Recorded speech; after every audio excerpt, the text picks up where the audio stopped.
네, 안녕하세요. 책 읽어주는 앨리스입니다. 오늘 소개해드릴 작품은 뮤지션이자 작가인 요조의 아무튼 떡볶이입니다. 전 개인적으로 이 요조의 음악, 생각이나 그 가치관을 되게 좋아하는데 그래서 읽게 된 책이에요. 요조한테 이 떡볶이라는 건 정말 필수 아이템이라는 걸 알게 됐죠.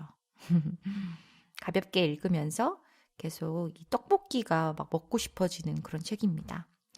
이 책을 혹시나 사서 읽으시다가 떡볶이를 안 먹을 수가 없는 그냥 그런 마법 같은 신기한 힘이 있는 책인 것 같아요. 자, 이 책으로 그녀의 생활을 살짝 엿볼 수 있었어요. 그러면서 저도 모르게 어떤 한 부분을 제 삶에 끌고 와서 작은 변화, 영향을 미치기도 했던 그런 책입니다. 하루 종일 자꾸 생각이 나더라고요. 표지도 너무 이뻐요. 자, 그럼 입맛 한번 다시러 아무튼 떡볶이 들어가 보실까요?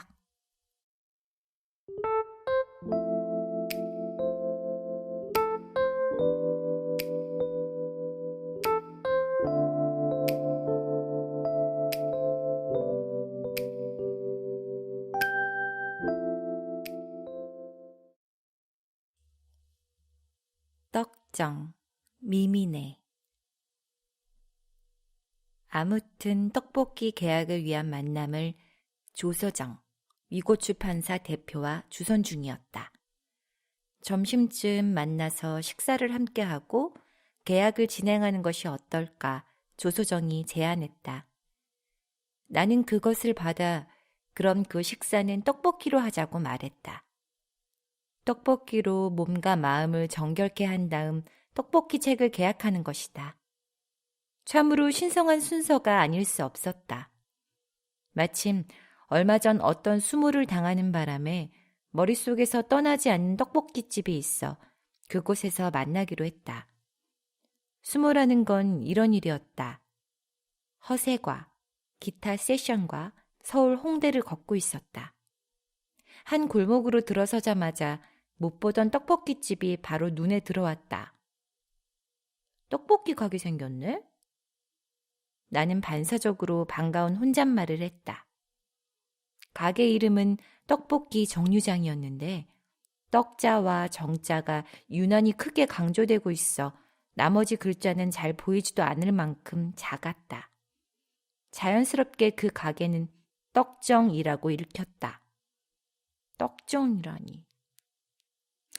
허세가에게 소리 죽여 물었다. 이 떡볶이 가게 이름이 좀 야하지 않니? 허세가는 기겁했다. 대체 누나 머릿속에 뭐가 들었노? 그 안에는 음란 마귀밖에 없나? 뭐 욕구 불만이가 요새? 나는 덩달아 기겁했다. 미친? 떡하고 정자가 이렇게 강조돼 있으니까 연상이 그렇게 그렇게 된 거지? 여기서 욕구 불만이 왜 나오는데? 얼마나 수시로 생각을 했으면 보자마자 아주 반사적으로 그래 되나? 대단하다 참말로. 그는 진심으로 그 가게 상호를 보면서도 아무 생각이 없었던 것처럼 보였다. 부지불식간에 그 언어를 떠올려 버렸다는 게, 그걸 그냥 속으로 생각할 걸 굳이 옆 사람의 동의를 구했다는 게, 내가 이토록 발랑 까졌다는 게, 온통 쑥스러워서 자꾸 자책하듯 생각을 하다 보니 그만 자연스레 떡정이 가고 싶은 마음이 점점 커지고 말았다. 우리는 낮 12시에 떡정 앞에서 만나기로 했다. 내가 조금 늦었다. 허세과 고상하신 기타 세션에게 수모를 당하던 날과는 다른 쪽으로 그 골목에 들어섰다. 저 멀리 떡정 앞에 세 사람의 실루엣이 있었다. 자세히 보니 대표 부부와 그 두 사람이 절묘하게 섞인 강아지 같은 아이가 허공에 발차기를 하고 있었다. 어쩌죠? 문을 안 열었네요. 조소정이 난감한 얼굴로 말했다. 나는 가벼운 탄식을 하면서 유리문에 이마를 붙이고 내부를 들여다보았다. 쉬는 날과 오픈 시간을 미리 확인하고 잡은 약속인데 열지 않았다니. 전화까지 해볼 것을 그랬다. 꼭 떡볶이 아니더라도 다른 거 먹어도 좋은데요. 조소정이 내 표정을 살피며 말했다. 나는 고집을 부렸다. 떡볶이집은 많으니까요. 슬슬 걸어가면서 생각해 볼까요? 짐짓 여유 있는 척 그들을 안내하면서 나는 서둘러 머릿속을 정신없이 돌렸다. 가만히 있자. 이 근처 떡볶이집이... 바로 길을 건너면 조폭 떡볶이가 있다. 그런데 거기는 다들 새벽까지 술 마시다 마지막 코스로 가는 곳 아니던가. 낮 12시에 조폭이라니 별로 내키지 않는다. 아주 옛날에 가봤던 칠리엔 새삼이? 거기 즉석 떡볶이도 괜찮았지. 같이 갔던 친구가 막걸리와 함께 먹으며 맛있겠다고 했더니 저 앞 편의점에서 한 병 사갖고 와서 같이 먹으라고 주인장께서 호탕하게 권하셨던 기억이 난다. 볶음밥도 맛있었고. 그치만 여기서 가려면 좀 걸어야 하는데. 아니면 그때 눈앞에 새빨간 미미네 떡볶이 건물이 나타났다. 나는 뒤돌아 씩 웃으며 말했다. 여기 가시죠. 미미네 떡볶이는 이제 전 국민이 사랑하는 떡볶이 브랜드 중 하나가 된 것 같다. 나는 미미네 떡볶이가 홍대 보보호텔 사거리라고 불리는 곳에 작게 문을 열었던 당시에 자주 갔던 경험이 있다. 그곳이 미미네의 최초일 수도 있고 아닐 수도 있다. 가게 앞에서 풍기는 맛있는 냄새에 이끌려 우연히 들어갔다가 그 뒤로 틈나는 대로 찾아가 오붓한 한 끼를 즐기곤 했다. 당시에는 직원들이 기습적으로 튀김을 하나씩 주는 서비스 제도 같은 게 있었다. 바에 앉아 직원들이 떡볶이를 만들고 튀김을 튀기는 절도 있는 모습을 물끄러미 바라보며 내 몫의 음식을 야금거리고 있으면 직원 중 누군가가 새우튀김 같은 것을 슬그머니 옆에 두고 가곤 했다. 마치 맥주도 한잔 하셔야죠 하고 말하는 듯이 말이다. 그러면 나는 화답하듯 손을 들어 생맥주 한 잔을 주문하곤 했다. 그 시절 미미네를 자주 찾았던 단골들은 내가 그랬던 것처럼 가게 문을 열고 들어갈 때마다 오늘은 있으려나? 튀김 서비스의 행운 하고 두근두근 했을 거라고 확신한다. 가끔 애인을 데리고 갈 때도 있었지만 보통은 혼자 찾았다. 혼자를 위한 곳이라는 생각이 드는 공간이었다.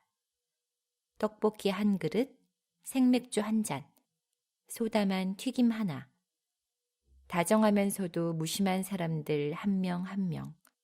모든 것이 나 혼자 가만히 앉아보기에 좋은 분량의 풍경들이었다. 그렇지만 모든 좋은 가게들의 운명이 그렇듯이 미미네 떡볶이는 순식간에 붐비는 공간이 됐다. 아무 때고 앉을 자리를 걱정하지 않아도 되던 공간이 운이 좋아야 앉을 수 있는 공간이 되고 말았다. 언제까지고 혼자 가만히 보기에 좋았던 그 기운은 다 사라지고 자리에 앉아도 먹자마자 일어나지 않으면 안 될 것 같은 초조의 기운이 대신 그 공간을 채웠다. 나는 특별히 작별 인사를 하지도 못한 채 그곳에 발길을 끊었고 몰리는 사람들을 다 수용할 수 없었던 미미네 떡볶이는 확장 이전을 했다. 이제는 제주도에서도 미미네 떡볶이 매장을 볼 수 있고 마켓 컬러에서도 미미네 떡볶이를 판다. 어디서건 수월하고 간편하게 미미네 떡볶이를 먹을 수 있다. 그러나 나는 옛날 미미네 떡볶이에서 가장 맛있게 먹었던 것을 이제 영원히 먹을 수 없다. 분위기 말이다. 홀로 카페에서 커피나 차를 마시거나 홀로 책방에서 시집을 고를 때 혹은 홀로 술집에서 생맥주 혹은 싱글 몰트 따위를 홀짝일 때 우리는 눈에 보이지 않지만 분명 존재하는 분위기 하나를 같이 먹는다. 그 분위기를 먹으면서 간단하게 정의 내릴 수 없는 이런저런 생각이라는 것을 하거나 혹은 그 어떤 생각도 필사적으로 하지 않으며 얼마간의 시간을 보내고 그러고 나면 우리는 어찌됐든 결국 더욱 자신다움으로 단단해진 채 거리로 나오게 된다. 그런 경험이 과연 떡볶이집에서도 가능할까? 나는 옛날 조그맣던 미민의 떡볶이에서 유일하게 경험해 보았다. 그리고 지금은 다시 못하고 있다. 나는 정말이지 그때의 가게가 그립다. 큼지막하고 붉은 오늘날의 미민의 떡볶이 건물에 들어설 때마다 그런 생각을 한다.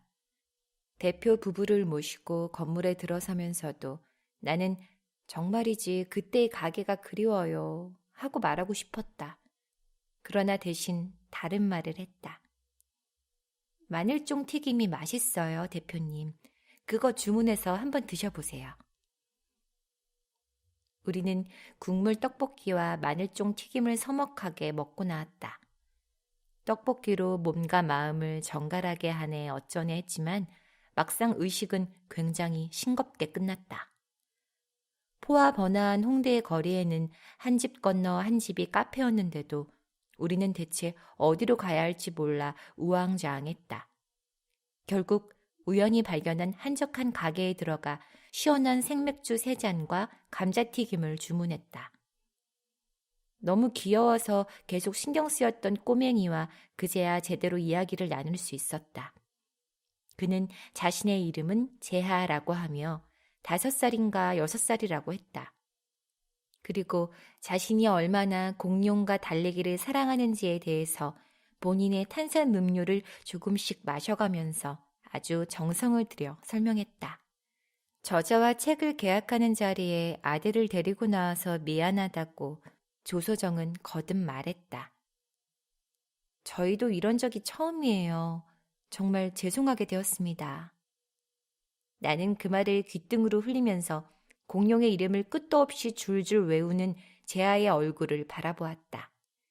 이렇게 작은 인간의 눈동자와 입술과 손가락을 보면서 나는 귀여움의 공포에 대해서 생각했다. 나는 진짜 무서운 것은 귀여움이라고 생각한다. 그걸 이길 수 있는 건 아무것도 없기 때문이다. 악마가 시커멓고 꼬리가 길고 눈알이 빨갛고 이빨이 뾰족하기 때문에 세상이 아직 안전한 것이다. 재하 같은 애가 악마였다면 세상은 진즉에 끝났어. 그런 생각을 하면서 맥주를 벌컥벌컥 마셨다. 내 몫의 계약서와 출판사 몫의 계약서를 나란히 두고 최대한 휘갈리는 느낌으로 사인을 여러 번 했다. 모름지기 윷을 던질 때랑 사인할 때는 휘갈길 수 있을 때까지 휘갈겨야 한다고 배웠다. 헤어지기 전에 조소정은 이런 말을 했다. 동네에 저희가 자주 가는 떡볶이집이 있어요. 나중에 재하랑 거기도 같이 가요. 떡볶이보다도 재하랑 같이 간다는 것이 좋아서 나는 사인하다 말고 고개를 번쩍 들어 반색했다. 오, 정말 좋아요.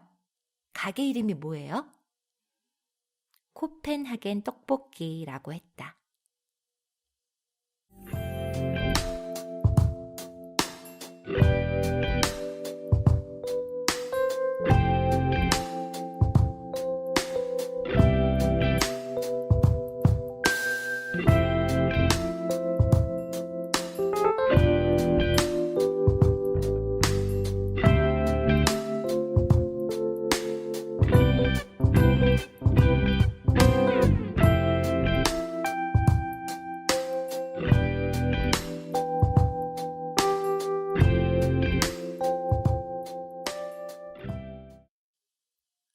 아무 떡볶이나 잘 먹으며 살아온 인생.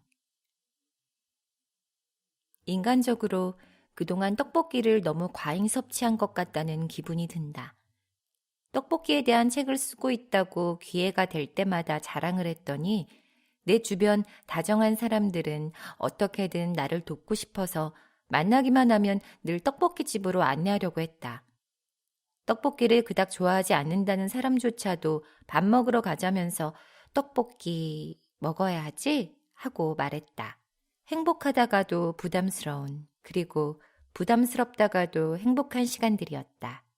과잉된 것은 섭취만이 아니었다. 어디 괜찮다는 떡볶이집을 알게 되면 어찌나 득달같이 제보들을 해주는지 나는 자연스럽게 조금씩 떡볶이 맛집 인간 지도가 되어갔다. 떡볶이책 쓴다며? 우리 동네에도 완전 맛집 있어. 아차산역 근처에. 신토부리? 어? 중산동에 되게 맛있는 떡볶이집이... 맛있는 집 떡볶이를 말하는 거라면 알고 있어. 근데 거기 1인분 양이 너무 많던데 누구랑 같이 가야 할 것 같아서 아직까지 못 가고 있어. 떡볶이집 이야기만 나오면 부지불식간에 아른 척을 하고 있는 나를 보면서 뭔가에 대해 많이 알아가는 사람은 조금만 방심하면 바로 재수 없어질 수 있다는 것을 깨달았다. 한편 이 책을 쓰고 있다고 말하면서 나는 여러 번 어떤 눈빛과 마주하기도 했다. 그 눈빛을 어떻게 설명하면 좋을까? 그 눈들이 일관적으로 내뿜던 메시지를 가장 간단하게 표현하자면 어쭈라고 해볼 수 있을 것 같다. 떡볶이에 대해 책을 쓰고 있어요 라고 말하면 상대의 눈 속에서 바라곤 했던 어쭈의 빛. 그 빛을 쩌렁쩌렁하게 뿜으며 그들은 하나같이 나에게 이렇게 말하곤 했다. 그렇다면 땡땡 떡볶이집은 가보셨겠죠? 거길 가보지도 않고 네가 감히 떡볶이를 논할 것이란 말이냐? 라는 투로 말이다. 열의 9은 다 내가 처음 들어보는 곳이었다. 나는 그때마다 아니요, 거기는 처음 들어봅니다. 라고 말끝을 흐리기 일쑤였다. 나는 이 책을 쓰면서 내가 떡볶이에 대한 책을 쓸 자격이 있는지에 대한 고민을 장난처럼 해보기 시작했고 그러다가 슬슬 진지해져서 나중에는 뭔가를 진정으로 좋아한다는 것이란 무엇인가까지 고민하기에 이르렀다. 책을 좋아하는 사람도 음악을 좋아하는 사람도 자신의 지적 허영심을 뽐내기 위해서 절대 대중적인 취향을 드러내지 않는다는 공식은 떡볶이의 세계에서도 통용되고 있었던 것이었다. 내가 그동안 만나본 떡볶이를 정말 좋아하는 사람들에게는 하나같이 기준이 있었다. 밀떡이어야 한다. 쌀떡이어야 한다. 국물이 있어야 한다. 국물이 없어야 한다. 밀떡이더라도 시큼한 냄새가 나면 안 된다. 양념에 고추장을 쓰면 안 된다. 마늘을 꼭 넣어야 한다.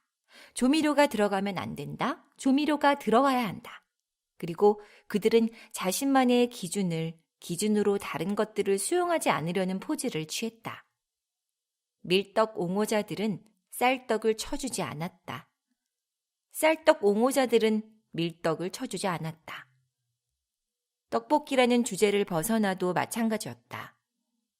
어떤 것을 좋아하며 기준이 생긴 사람들은 그것에 반하는 영역을 거리낌 없이 거부했다.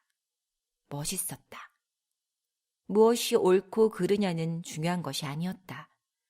그저 그들이 보여주는 딱 부러진 호와 불호의 오만함, 그 자체가 멋지고 근사해 보였다. 나는 그렇게 떡볶이를 좋아하고 싶었다. 그러나 나에게는 그런 오만이 없었다. 요조 씨는 어떤 떡볶이를 좋아하세요? 여러 번 질문을 받았다. 그럼 나는 대답했다. 다 좋아해요.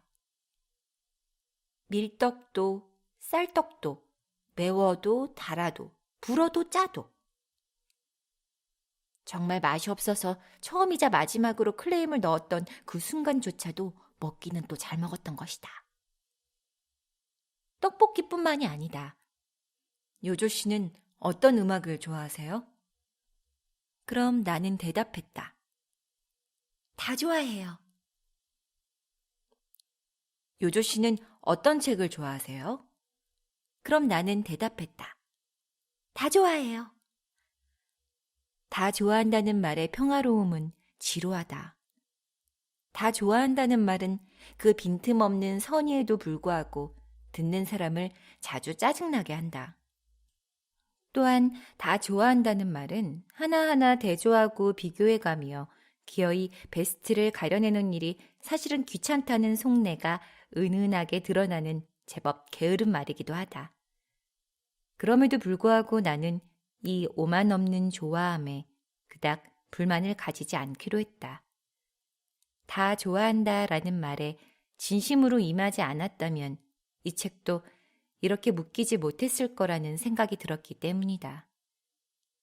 이 책 속에 등장하는 모든 사람을 나는 친구라고 생각했다. 부모님도, 출판사 대표님도, 초등학교에 갓 입학한 어린이도 모두 다 나의 친구였다. 이 책을 마무리하면서 나는 떡볶이보다도 모든 나의 친구들에게 더 깊은 감사를 표해야 할 것 같은 기분을 느낀다. 그 중에서도 가장 고마운 사람은 나와 함께 2년째 팟캐스트를 진행하고 있는 장강명 작가이다. 아무튼 시리즈의 필자로 제안을 받고 무엇에 대해 쓰면 좋을까 고민하고 있던 나에게 요조님, 떡볶이 좋아하시잖아요. 떡볶이에 대해서 써보시는 게 어때요? 하고 제안해준 사람이 바로 장강명이었다. 아무튼 이라는 글자 뒤에 떡볶이가 올 수 있었던 것은 정말로 장강명의 덕이다. 르포르타주 당선 합격 계급이라는 책에서 온갖 문학상을 싹쓸이하는 본인을 나 장강명이라고 간능스럽게 표현한 것이 인상적이었던 나는 이 책에서 나 신수진이라는 표현을 사용하며 장강명에 대한 존경과 감사를 표했다. 이 책에는 나 신수진이 총 3번 등장한다. 가위바위보도 3~4번, 존경과 감사도 3~4번. 아쉬운 점이 있다. 사실 이 책에 실려다가 싣지 못한 이야기가 있다. 왜 모든 엄마들이 해주는 가정식 떡볶이는 밖에서 파는 떡볶이 맛을 내지 못하는가에 대해 쓰고 싶었다. 결국 조미료와 연관이 있을 거라는 심증만 품은 채 쓰는데 실패하고 말았다. 얼마 전 부모님과 함께 식사를 하면서 떡볶이에 대한 책을 쓰고 있다고 말했다. 거기에 엄마 이야기도 들어간다고 했더니 백기녀 어머니는 이렇게 말했다. 엄마표 떡볶이가 얼마나 맛있는지에 대해서 쓰려고 그러는구나? 나는 내가 왜 이 이야기를 끝내 완성하지 못했는지 통탄스러웠다. 아무 떡볶이나 잘 먹으며 살아온 평화롭고 단조로운 나의 인생 가운데 조금 재미있게 느껴지던 몇몇 순간들의 기록이 당신에게도 재미있게 읽히기를 요행하며 이 글을 썼다. 예전부터 무라카미 하루키 작가의 글을 읽을 때마다 그렇게 맥주가 당기곤 했다. 그의 책을 읽고 도저히 못 참겠다는 기분으로 캔맥주를 쩍 하고 딸 때마다 이것이야말로 참 착실한 리뷰가 아닌가 하고 생각했다. 아마도 나에게 있어 이 책의 최고의 리뷰는 이 책을 읽고 난 당신의 바로 다음 끼니가 떡볶이가 되는 일일 것이다.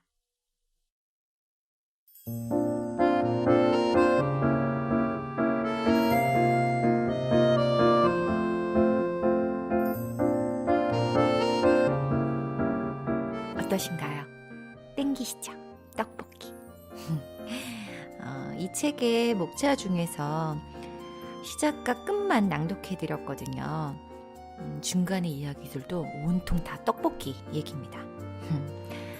이 떡볶이 소재 하나로 이렇게 많은 이야기를 할 수 있을까 이런 생각을 했었는데 진짜 이렇게 읽다 보니까 편안하고 이런 가벼움 속에 그런 작은 메시지들이 구석구석에 많이 들어있어서 계속 즐겁게 부담 없이 읽게 되더라고요. 한번 읽어보시면 좋을 것 같아요. 자, 그럼 떡볶이 드시러 가시죠.